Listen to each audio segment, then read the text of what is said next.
Hello, everyone, and welcome to today's show with SportsbookReview.com. I'm your host, Lee Martin, here to talk some UFC for tomorrow's fight. Yes, this Wednesday, we got 2 fights this week, and so you know it's going to be a great week. So before I get into all of main card breakdown and stuff, real quick, go give this video a like and subscribe to our channel. That way you never miss a show. Now, joining me today, we have SBR's UFC expert, David Mannion, and MMA Mania's lead host, Matt Ryan.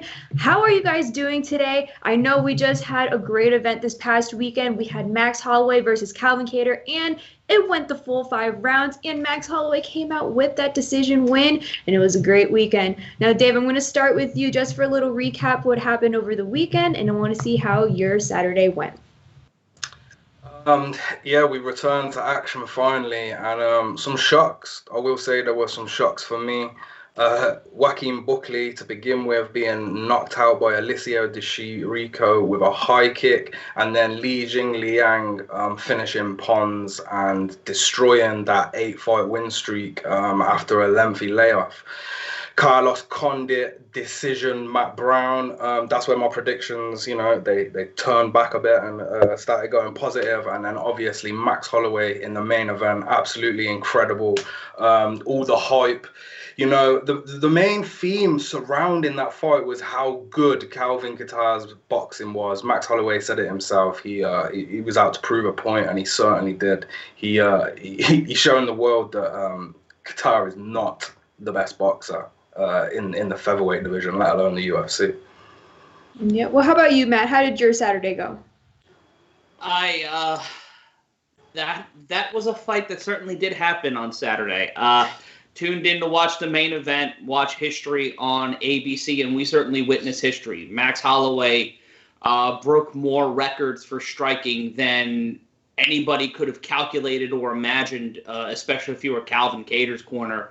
At varying points of the fight, it felt like the beginning of Rocky IV, where I was yelling at my television, "Stop the damn fight. It's only an exhibition at this point." That was in the middle of round 2. We had 3.5 rounds left to go at that point. But Max Holloway proving that given any circumstance, he will always bring his A game. He had that level best against Calvin Kattar. Calvin Kattar's a tough dude, though. You cannot give credit. You can't take away credit from Calvin Kattar. He got outclassed in that fight by Max Holloway. Everyone will agree to that. But that is one of the toughest humans walking the earth right now, being able to withstand over 700 punch attempts against Max Holloway. I would have balked at the first one. I would have just went home, cried in the corner, and then maybe had a drink. But a great, surprising card, a great card to start 2021. We've seen a lot of sneaky cards since the shutdown, since last March, where on paper we have these conversations, we can talk about them being great fights, but in the back of your head you're like, this has a tendency to be a very long day. I don't see that happening Saturday.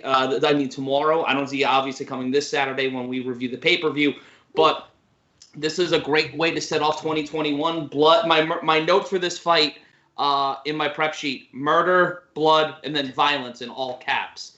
So it was. I didn't get the pick right, but I still enjoyed the fight. Great. Well, yes, this week we have a bunch of great fights, and I'm very excited for it. So let's jump into our main card breakdown for tomorrow's fight. We have UFC Fight Island, Michael Chiesa versus Neil Magny, and let's break down the first fight for the main card. We have Featherweight Lerone Murphy versus Douglas Silva Dandroid. Via BetOnline, Murphy is -310 and Andrade is +250. Dave, I'm going to start with you for your breakdown and pick for the first fight of the main card. Yes. Before I go into the breakdown, there's going to be no bias here. Lerone Murphy is born and raised in England. He comes from Manchester. Obviously I do support fighters that, are close to home, but I will give a completely non-biased breakdown. But spoiler, Lerone Murphy, I think, is going to win this fight. He was actually originally trained in boxing by a well-known boxing coach, Oliver Harrison, over here in England, who's actually his uncle as well. So he was born into fighting. He's a true martial artist. He actually didn't find MMA until he was shot in the face. I know, crazy. 22. Went from boxing, picked up MMA. He loves to kickbox. He excels in his striking. And then, you know, the grappling just became second nature for him after the years of training at Manchester Top Team. And then, you know, he debuted out of nowhere against Tukagov as a heavy underdog on short notice, and he managed to secure a draw against a strong Russian fighter who had nearly double the number of pro fights that Murphy had. And he really did show us that he has the skills to hang with some of the elite in the UFC. And then his second fight, he comes and he knocks out Ricardo Ramos, which you know, that impressed everyone, fans and critics alike, even more. His main skill set is probably his kickboxing. He's got some good scrambling ability when he is taken down. Obviously, he's got that knockout power there. The boxing background is great with that power coming off his front foot. He won 6 of his fights via knockout, so you know the hand power is always going to be there for him. His cardio was great against Tukagov as well.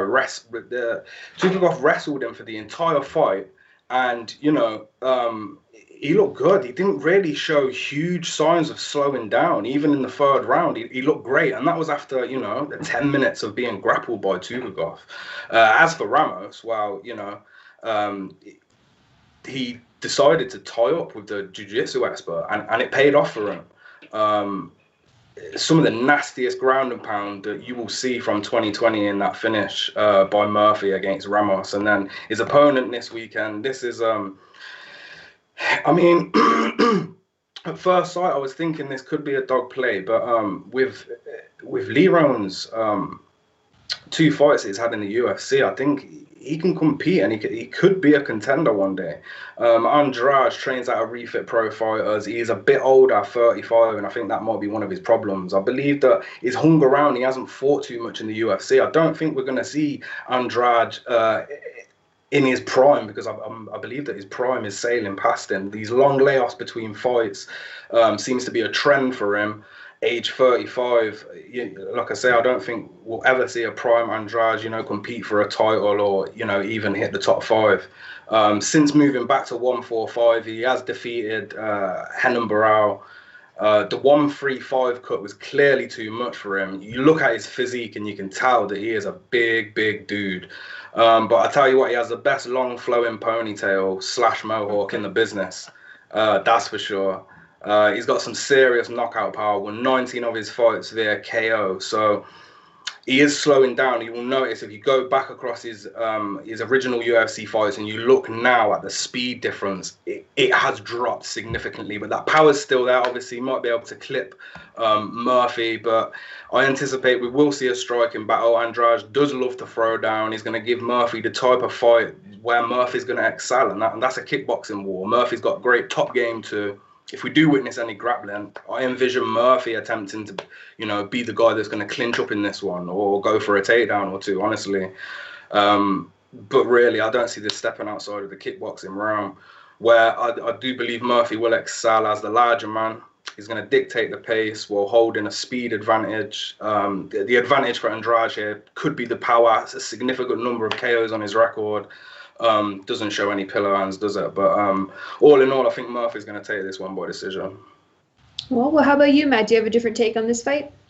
I'm kind of aligned with Dave here on Murphy. Taking a look at some of his stats here, he did win in July against Ricardo Ramos with a TKO. An interesting stat here is that Murphy's fights, all 10 of his fights, have either ended in round 1 by a stoppage or go to a decision. So 6 stoppage wins, 3 decision wins, and that 1 draw in his UFC debut back at UFC 242. So not a lot of data inside the octagon, but a lot of great research by Dave there to kind of give you a full spectrum of who Murphy is.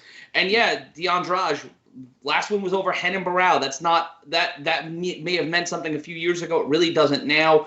His last loss was at 135 to Peter Yan, who's currently the bantamweight champion. And all of Andrade's losses as a pro, he's 26-3-1, have come in the UFC to Yan, Rob Font, and Tukagov. So he's 4-3 in the UFC. As Dave said, we're not going to see him at his peak. This is post-peak Andrade. I'm going to go with Murphy. I feel like this fight goes all 3 rounds. I don't expect a lot in round 2. I expect a lot of heavy action in round 1. I expect Murphy to kind of keep the rhythm going in round 2. And then in round 3, either this gets stopped by the ref or we're going to the scorecards. I'm seeing unanimous decision win, probably 10-9 all around for Murphy. All right, well, there you guys have it. If you want to get in on that fight, again, via BetOnline, Murphy is -310 and Andrade is +250. Let's move on to the next fight. We have Flyweight Matt Schnell versus Tyson Nam. Via BetOnline, Nam is -130 and Schnell is +110. Matt, I'll continue with you for your breakdown and pick for the next fight.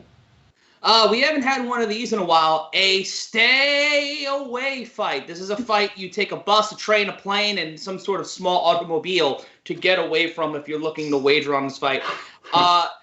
Matthew Schnell, 14-5, was last seen in the octagon in 2019, December of 2019, or pre-Fight Island for those fans looking at it in canonical era form.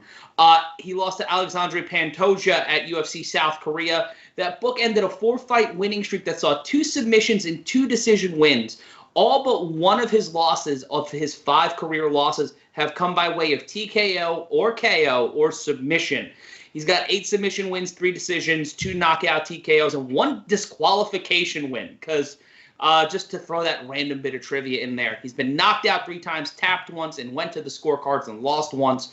So 3-1 on decision. So if you're looking for the over here, I would look at the over. If he's 3-1, you may want to take a sneaky bet on a decision win for Schnell. But Tyson Nam, 2-2 in his last 4.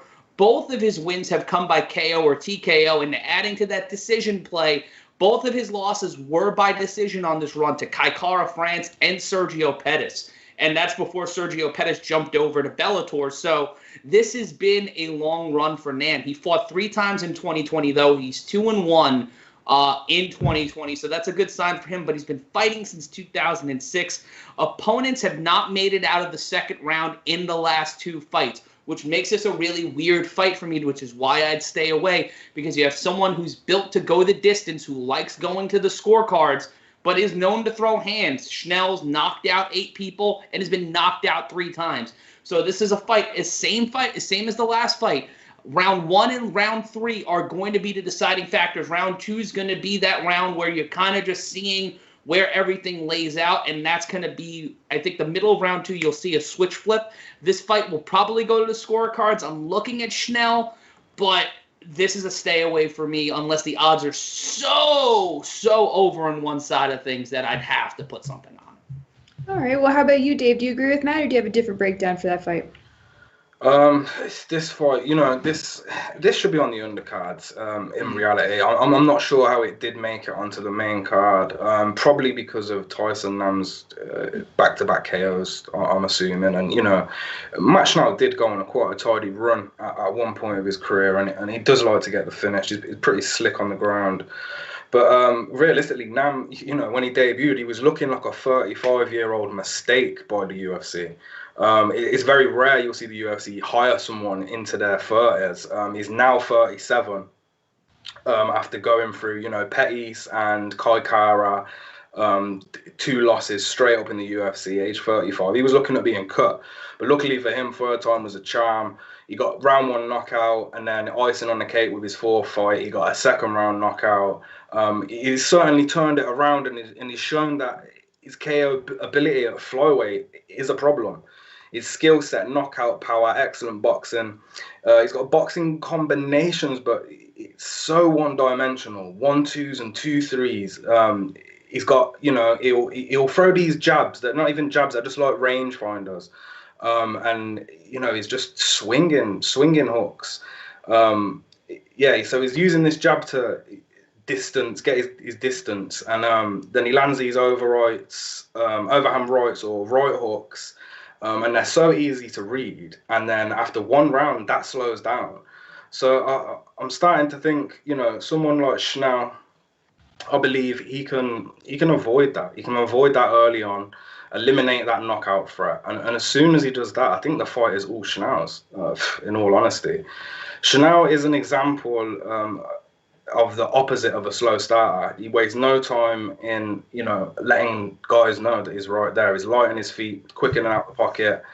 And this has caused him some problems. You know, he's run into a few knockouts. I noticed that Schnell is always brave and just too overconfident. I think if he can pull that back a little bit, calm himself down, pace himself through the first 5 minutes, he can be a problem for Tyson now. I think Schnell is comfortable on the ground and he's been focusing on his striking on his time off. So he's been out since, I think, 2019 after that knockout. And majority of that time, I put money on it that he's going to have been working on his striking more than his grappling.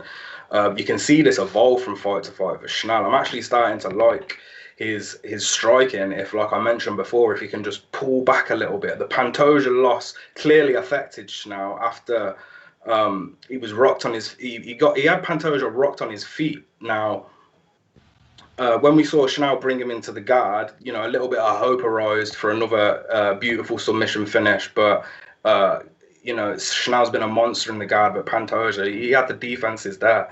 And then as soon as he jumped to his feet, a left body hook countered by a nasty overhand right, and his lights were out. I don't think Nam has the same striking abilities as Pantoja. I really don't. He's just so one-dimensional. If Schnell can read that, he's going to have no problems at all, because Nam, he just repeats the entire thing in a lot of his fights too. You watch back and it's the same thing. His left is coming out and then he's following with the right. This fight for me, in betting wise, I'm doing the opposite of what Matt said. I think I like the under. I really do. Nam could knock Schnell out in the first round. I feel like Schnell could knock Nam out in any round, more likely second or third. And then also Schnell has the jiu-jitsu as well. And I know Nam has no submission losses, but Schnell's a sneaky dude on the ground, and I wouldn't put a submission win past him at all. All right, well, there you guys have it again. If you want to get on this fight again via Bet Online, Nam is -130 and Schnell is +110. So that's good plus odds right there. All right, let's move on to the next fight. We have women's flyweight, Roxanne Modafferi versus Viviane Araujo. Via Bet Online, Araujo is -300 and Modafferi is +250. Dave, I'll continue with you for your breakdown and pick for the next fight. Yeah, the librarian is back, I guess. She's such a tough fighter to gauge sometimes and read and predict. She has been alternating losses literally since her UFC debut. Win, loss, win, loss. She's now 38. She's getting on a bet. She actually trains at Syndicate MMA, so she's going to have, you know, the whole team's involved this week. Chiesa, Calderwood next week. So, you know, she will have been working as always, but you just have to look at Viviane Araujo's striking and then compare that to Roxanne's, and it's light years ahead for Viviane Araujo. You know, Modafferi, she's been fighting close to 20 years as a professional, and there ain't many female veterans with Roxanne's experience left on the roster, really. She's BJJ black belt, judo brown belt, and you know, she excels in her grappling. Them wins that you see on her record after the loss, them wins, a lot of them come through her grappling. Striking has come a long way since her debut, but whenever she is faced with a high-level striker, if the takedown isn't available, you can call the loss there and then. A most recent victory over Andrea Lee was probably the best we've saw Roxanne striking, actually. I noticed that she was coming in with less winging shots, and she had, you know, some more precise combinations. She even sort of dropped Andrea Lee in the first round. So I'm not going to slate Roxanne's striking too much, but when she's coming up against someone with the skills of Viviane Araujo, I think she's going to walk into a lot of problems. Viv's 3-1 in the UFC, and her only loss has come against Jessica Roy, and you know, Jessica Roy is up there with the best of them. So and look, Viv's no young gun herself, and she's a new face to the UFC, but she's been about pro career. She spent it in Brazil and Japan, and then she fought for Pancrase and Jungle Fights, I think, and she won a strawweight title in one of those promotions. She's a black belt too. So I feel like when it comes to Roxanne's, you know, offensive grappling, Araujo could have it covered right there. She's real quick on her feet. She's never a standing target, which is perfect, and that is going to be real hard for you know, a not so good striker like Roxanne, the speed difference is always going to favor Viv. In the majority of fights, the speed difference, you see it straight away. She's lightning fast. She's going to give up a little bit of height, and I think she's moved up a weight class too. So I think the size difference will be, you know, maybe her main problem. But, you know, as evident in her UFC debut against Talita Bernardo, her striking is really good, man. And Bernardo's coach, I don't know what he was doing in the corner, but heading into that third round, he was telling her that the punches are nothing. They're not hurting you. Leave it all in the octagon. It's the worst advice. And then Bernardo comes out, believes that, and then gets viciously knocked out. Araujo's got low kicks, feints, T kicks. She fights well backwards and forwards. She trains out of Cerrado MMA, and they're a gym that, you know, they focus on Muay Thai. So you'll see her stance, a Muay Thai stance, vicious low kicks, absolutely nasty. And knockout power, She dropped Talita Bernardo beautifully.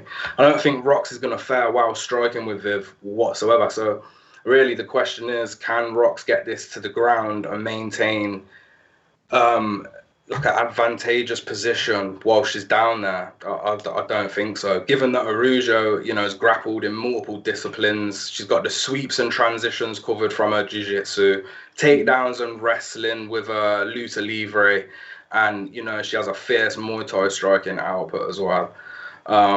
Yeah, it's all Araujo for me. The odds, they are rough.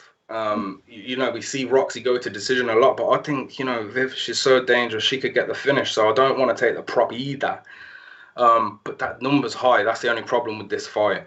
I do like Viv. I think Viv's going to win. She's going to take the lead in the striking, dominate on the feet, and, you know, she's mixed in grappling too, so I think she has the advantage everywhere, in all honesty. It's just the only problem I'm having is the odds. Because, you know, Roxanne is a tricky vet, and she can just get her down and sit on her. You know, there's always potential that she can sneak a nasty, ugly decision. But yeah, so it's Viv for me. But, you know, just be careful with the odds. Perhaps a parlay piece or something along them lines. Yeah, I was thinking if you want Viv, then just throw in a parlay. But how about you, Matt? What's your breakdown and pick for this fight?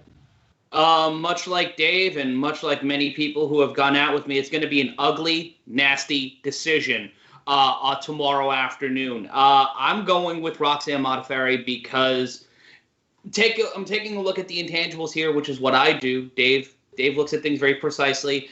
I look at things, I'm like, I'm looking at whatever. He's the smart one, I'm the pretty one. That's just kind of where things suss out.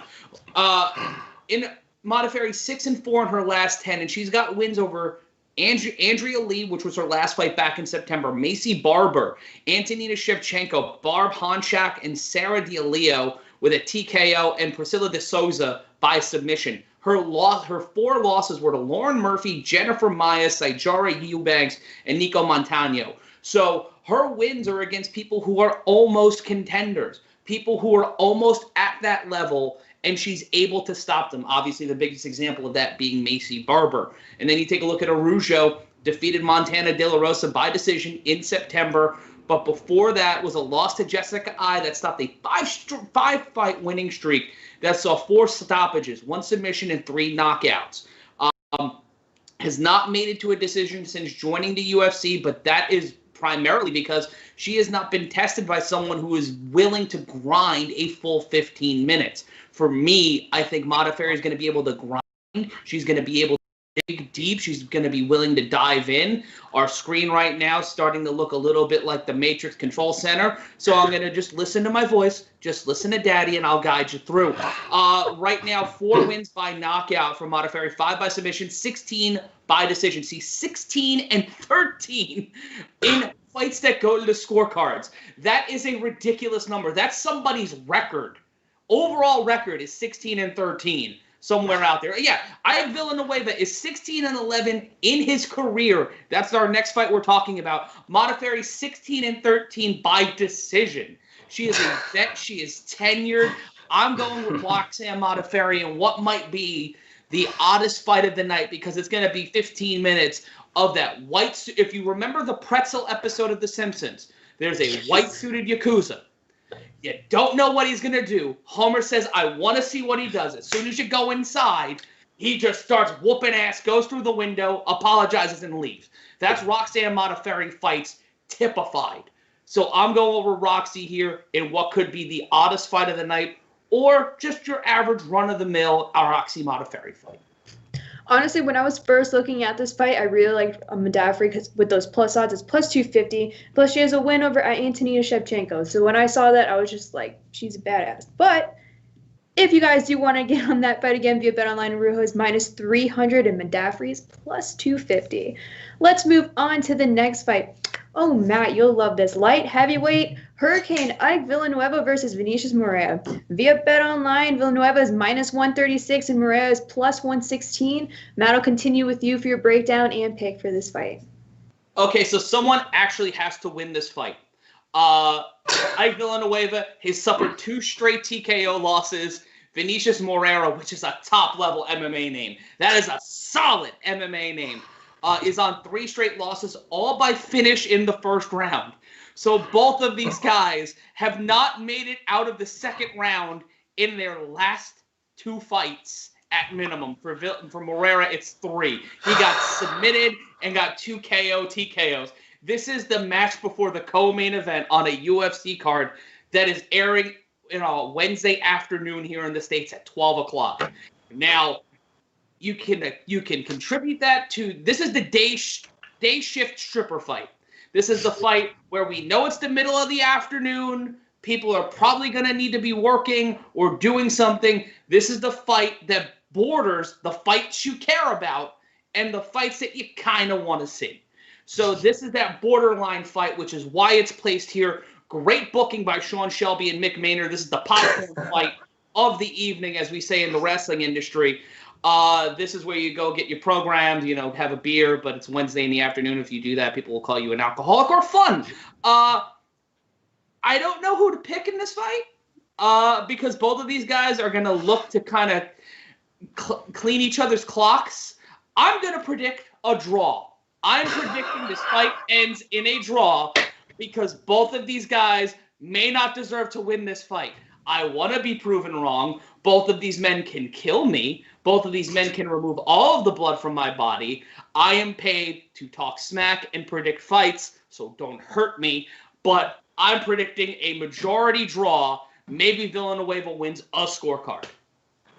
All right, well, there you have it. How about you, Dave? What's your breakdown and pick for this fight? I mean, that's a tough one to follow.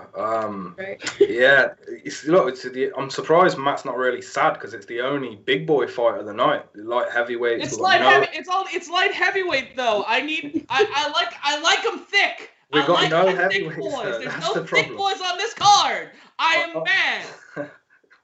Well, look, as he mentioned, a combined 5-fight losing streak. Vinicius Moria 3-fight losing streak. Isaac Villanueva 2-fight losing streak. It's tough. Moria looked, great pre-UFC stint. He got a quick submission. Dana White contender series.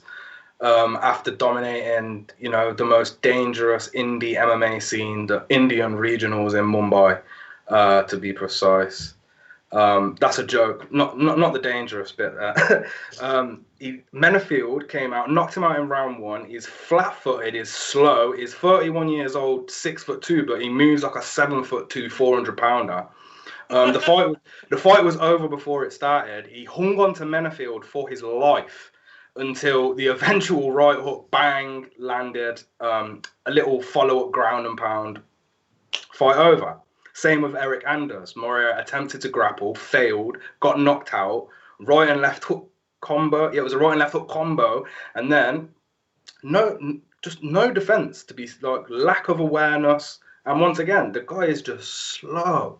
He's just slow. It's like he's never had a striking fight sparred in his life. It looks like he's just strictly done jiu-jitsu and just to people and just prays that it goes to the floor so he can attempt a submission. And then, he was finally gifted with a grappler, who's not going to knock him out. So Paul Craig comes along and nearly knocks him out. But, instead of going with the ground and pound and finishing a day's Moreira. He just got him with a rear naked choke, and that was it. So, you know, we've got Vinicius Moreira is meant to be scary with his jiu-jitsu, gets knocked out twice. They give him a grappler, then he gets subbed. It's not looking good for him. I think Villanueva should have the strike advantage in here.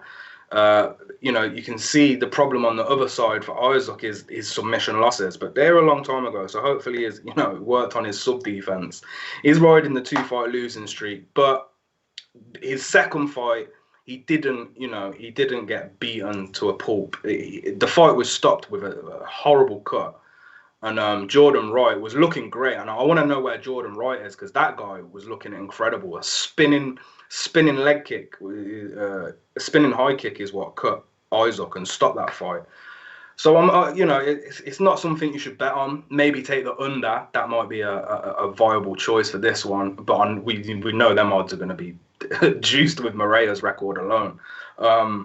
So I'll lean Isaac Villanueva. Just based on he's going to be the better striker, and all he has to do is push Vinicius off and give him a right hook like everyone else has, and it'll be over. So I think Villanueva for the win, but tread carefully. All right. Well, there you guys have it again via BetOnline. Villanueva is -136, and Vinicius Moreira is +116. I love his name. You're right, Matt. He has a great name. Anyway. We got another one here coming up too. We have welterweight. Warlley Alves versus Mounir Lazzez. Via BetOnline, Laissez is -235, and Warlley Alves is +200. I'm so caught up in Vinicius' name, I can't talk right now. So again, Lazzez is -235, and Warlley Alves is +200. Dave, I'll continue with you for your breakdown and pick for the co-main. Yeah, it's rough, you know, because Warlley Alves has got that real nice win over Colby Covington on his record, choked him out. It's a shame a lot of other people didn't get a chance to do that. But, you know, Alves is getting on now. He won tough Brazil 3 at middleweight, bear in mind. As soon as he made his UFC debut, straight down to welterweight, made his way through jungle fights on the regionals. After he won tough, he defeated Colby Covington, and life was looking good for Alves. You know, he was having a little bit of hype put behind his name, and then it all seemed to go downhill from that. He's gone 3-4 since that win, and, you know, he's suffered a knockout loss and a submission loss to Kraus and Randy Brown, respectively. Now, his skill set, he's got some heavy hands. He does like to box, good footwork. He's not your typical Brazilian where he's going to be, you know, trying to get it down and unleash some jiu-jitsu, although he does have that in his back pocket. He's quite large for this division, the welterweight division. Good size, former middleweight. His problem in his last fight was allowing James Krause to make it the type of fight he wanted. Mixed it up, ugly, grueling cage work, grappling, dirty strikes on the inside, and then he was rocked with a knee. The rest is history. Alves, his trajectory just took a bit of a U-turn, and, you know, most people are going to say about him is that notable win against Colby, because things have just gone downhill for him a bit, and now he's facing a guy who just looked great in his debut in Monia Lazzez, he's no spring chicken himself, but and talking about size for the division, this is a middleweight, light heavyweight size fighter who cuts down to welterweight, and he works the welterweights. The only fight that he didn't win by knockout was his debut against a super tough dude in Abdulrazak Al-Hassan, who is that's a tough debut fight to take, and it's funny because he's the first Arab-born fighter signed to the UFC. So, you know, it's natural that you're going to see this guy now on the majority of the fight cards that take place in the UAE. But his friend shown Dana White his highlight reel in a restaurant, and that's how he got signed.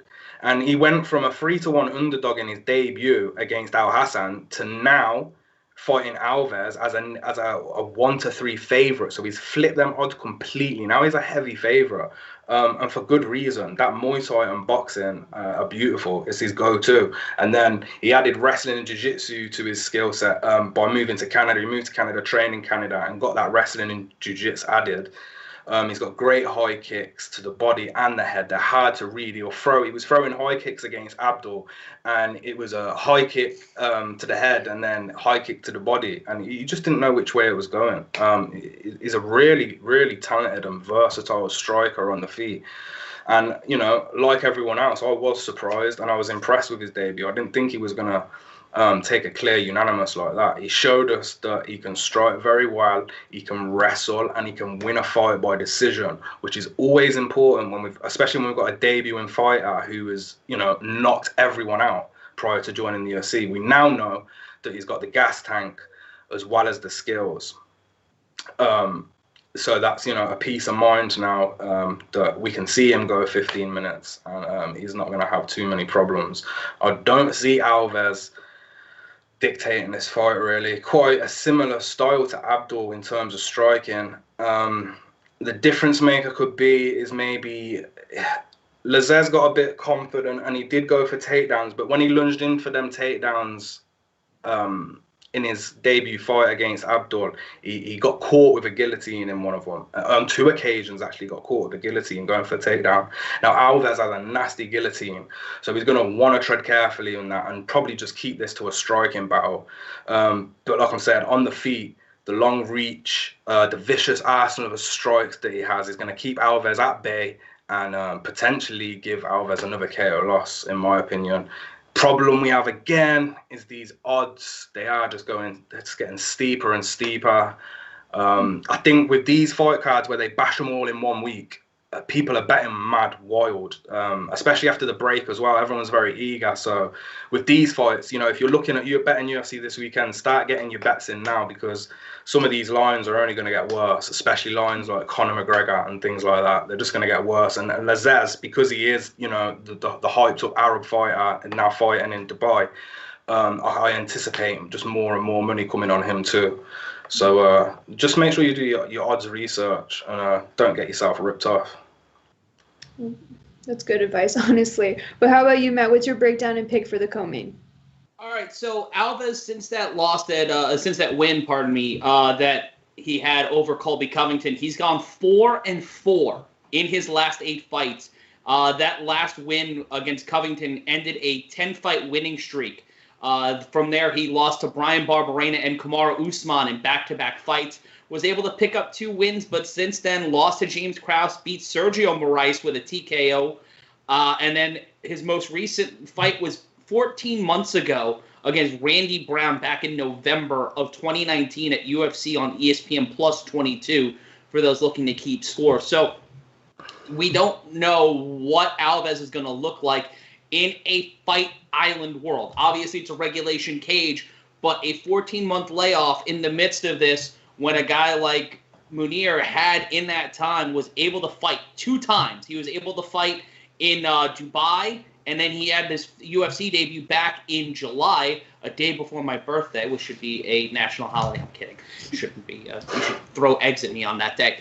But stuck it out, got a decision win. When you take a look at his career via Tapology, which is always great to look at, he's 10-1. He's 10-1 as a pro. I'm gonna go with the younger fighter here. I'm gonna go with Lazzez because of that 14-month layoff and because age is gonna be a factor here. Alves is a pro. He's been around for a long time, but I feel like inactivity as you get older as a fighter in the UFC, it starts to hamper you. You're seeing fights and fighters and styles evolve more rapidly now. So the less time you have inside the octagon is the less time you're able to see and witness the style is changing in your weight class and in your division, especially when you take a look at the welterweight division, which is just banana pants right now.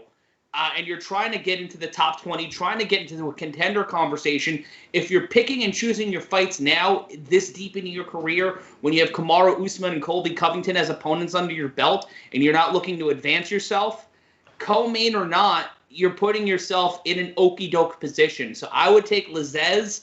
I would not put a prop on it, but I would probably look at a decision win if I were putting something on this fight. All right, well, there you guys have it. Again, via Bet Online, Mounir is -235 and Warlley is +200. Now let's move on to the main event. We have welterweight, Michael Chiesa versus Neil Magny. For me, it's so hard for me to bet against Neil Magny. I'll just put that out there. But via Bet Online, Magny is minus 145 and Chiesa is plus 125. Matt, I'm going to continue with you for your breakdown and pick for the main event. So heading into this fight, Michael Chiesa has defeated Rafael dos Anjos, Diego Sanchez, and Carlos Condit, but his last fight came in January of 2020. On the other side of the street, Neil Magny is a monster in 2020, fighting 3 times, winning all 3 times, going the distance in each situation against Li Jilang, Anthony Rocco Martin, and Robbie Lawler. So both of these guys have faced some top-level competition who are either pre-peak or post-peak, if you're looking at Lawler, Jian Lang, Carlos Condit, Diego Sanchez, and RDA. Right now, I want to pick Michael Chiesa because he's faced tougher competition inside the octagon. But that 12-month layoff for me, it comes back to that layoff again, and it comes to who's going to survive 5 rounds and who's going to be effective in 5 rounds and who has the most opportunities to win. Chiesa is not going to chase a knockout. He's never knocked anybody out. He's going to look at the ground. He's going to try to go for his 12th submission, but he's been caught once before. He got caught on the chin. Magny has won. He's 14-1 in decisions. So you go back to that Roxanne Modafferi stat that I talked about before. You look at the averages. You look at where this is going. In a common opponent situation, you give Chiesa the edge because he was able to beat, they both, Carlos Condit was a loss for Neil Magny, but he got the loss back. But when you take a look at this and you take a look at the way this fight breaks down, it's a 5-round fight.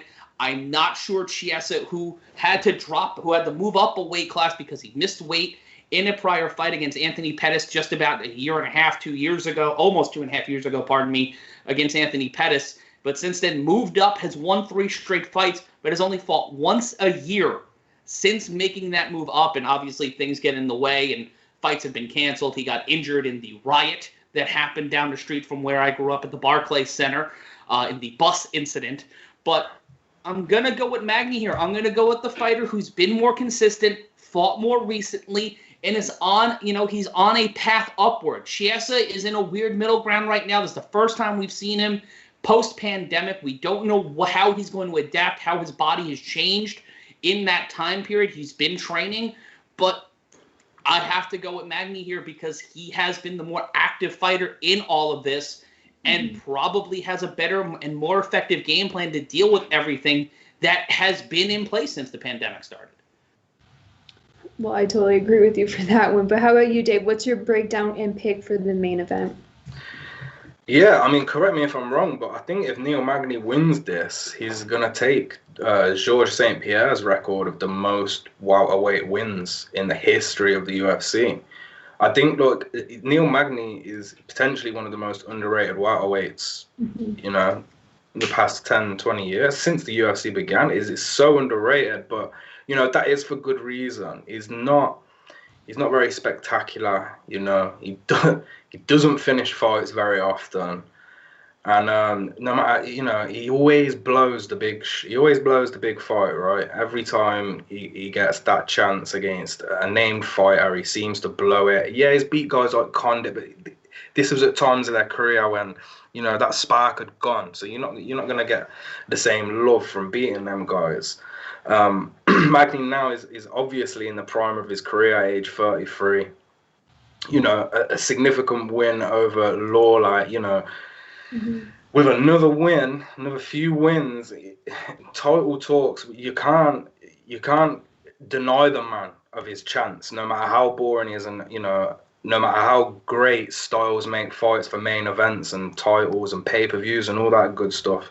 When you got a hard worker for your company like Magny, who has been a consistent, hard-working, crafty veteran, who's now looking at have breaking record for the most wins in welterweight, he's gonna be going for a title. So I think Magny is gonna want this fight a lot. Michael Chiesa is another guy who's completely overlooked in the welterweight division, and sometimes there's not really anyone to blame. A lot of this is right place, right time. The welterweight division is stacked. We know this. So building your way through that division is tough. I think Chiesa is 10-4 in the UFC, and he's been matched up with some of the division's best for sure. He's worked his way through the rankings. He's on a 3-fight winning streak. And, you know, this win on Fight Island, I think, would take him into the top 5 rankings. So it's a serious fight for him, too. I mean, obviously, Chiesa excels on the ground. He's a ground fighter, strong wrestling background, and a huge willingness to finish these fights via submission because, you know, the majority of his professional MMA wins have came by submission. Magny is a well-rounded martial artist. There is no clear path to victory, is there really, for Magny? We don't know. He's good on the ground. He's good on striking. It's probably advisable for him to keep this standing because Chiesa, you know, Chiesa on the feet. Magny is going to excel on the feet in this fight. I think, you know, his size matches up well with Chiesa. Chiesa's used to fighting a smaller fighter. I think when it comes to in the stand-up, his distance control, distance management is going to just be better than that of Chiesa. Chiesa's found all his success in his grappling. Obviously a great takedown offense. And a purple bout in jiu-jitsu. It could be brown, I'm not sure.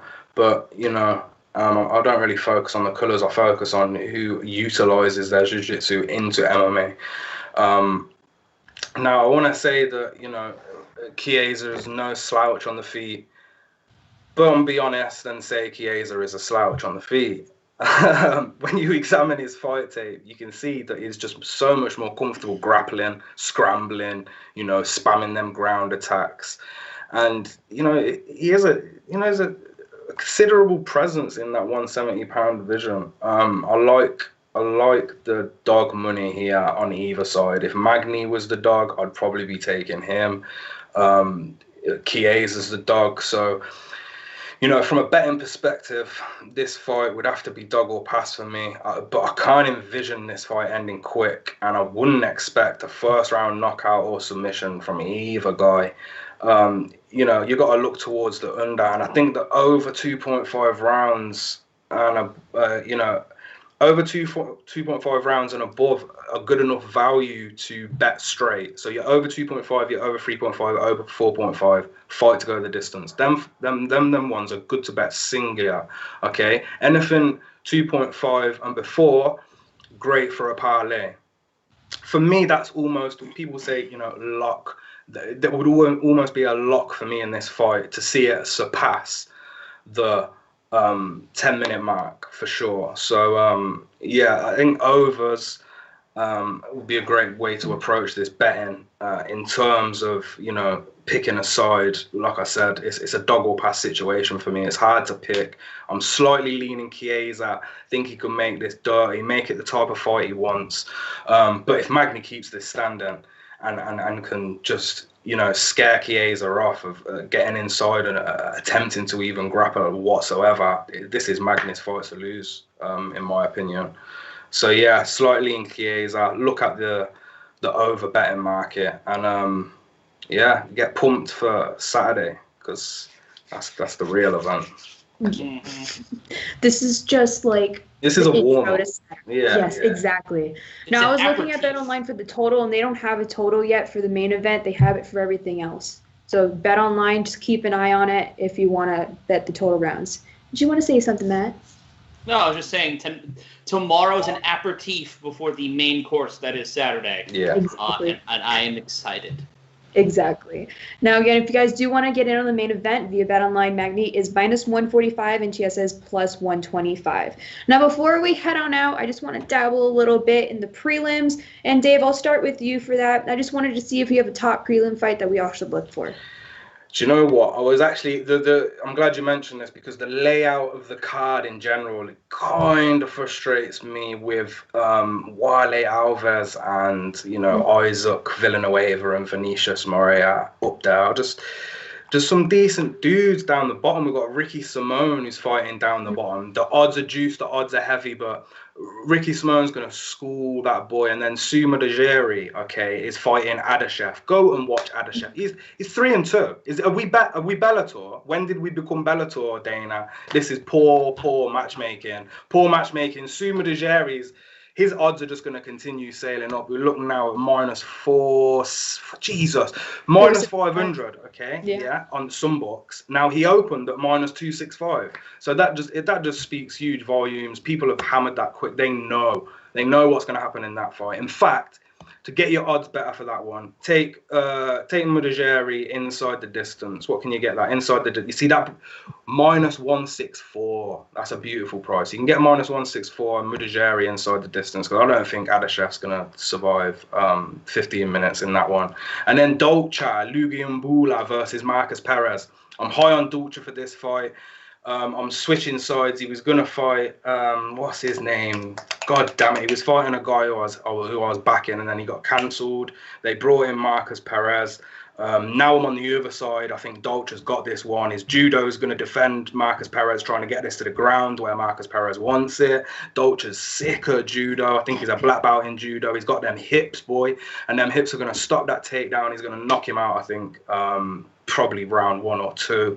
And then one of my favorite fights, I'm going to stop talking after this one, I promise. Mason Jones is an underdog at plus 143, is undefeated. He's from my neck of the woods, Wales, right next to England. He's a great fighter, undefeated. The fight who he's got is Mike Davis is a tough first fight, but they've gave him this fight for a reason, because he is a tough dude. And I think this is a pick-em fight. You're getting him at plus 150 at some books. Sorry, plus 143 at some books. Mason Jones, I think, is a good underdog pick for me. And also, before I go and leave yours, Amari Akhmedov at underdog money. I think that's another steal as well. Not sure why Tom Breeze is minus 180 at some books. Jesus, yeah, Tom Breeze is not worth minus 180 against a grappler, no. And the debut of Khabib's cousin, Umar Nurmagomedov, don't go mad for that one. I actually like Sergey to keep that close. I do think Umar will win, but them odds are ridiculous. That's a name. So just minus 550 for him. Nurmagomedov, people are going, oh my God, Khabib's cousin. And just throwing money down on it. That's not what you want to do. And I'm also going to say the same for Figueiredo. He is not his brother. This is similar to Antonina and Valentina Shevchenko, the sisters, okay? Francisco Figueiredo is not his brother Davison. He's not even close. I actually think Jerome Rivera has a chance of winning that fight. That's another decent dog. And I'm out. Love it. A lot of value plays there. I love it. How about you, Matt? Do you have a top prelim fight to look out for? Yeah, I'm backing off of a Figueiredo or Nurmagomedov thing. I'm getting Marvis Frazier syndrome, who's the son of Joe Frazier.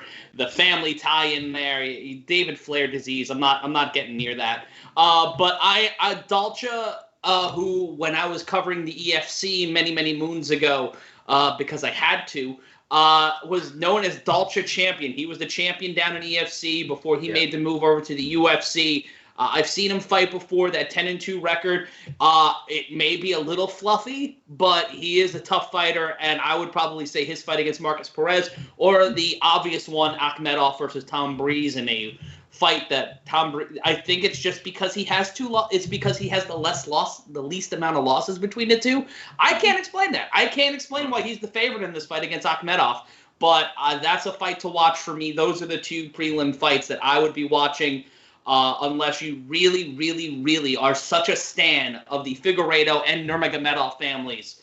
Outside of that, I'd really just want to watch those two fights on the prelims. Love it. Great fights to look out for. Now, thank you guys so much for joining me today and dropping some knowledge like always. If you guys are not following the guys on Twitter, definitely give them a follow. You can follow Dave at @dmanion_ and Matt at @mryan Consulting. And also, while you're at it, just give SBR a follow on Twitter at SBR Sports Picks. And if you'd like to find more breakdowns and picks from all of SBR's UFC experts, including Dave, just go to sbrpicks.com/UFC. Again, thank you guys so much for joining us today, and we'll see you next time.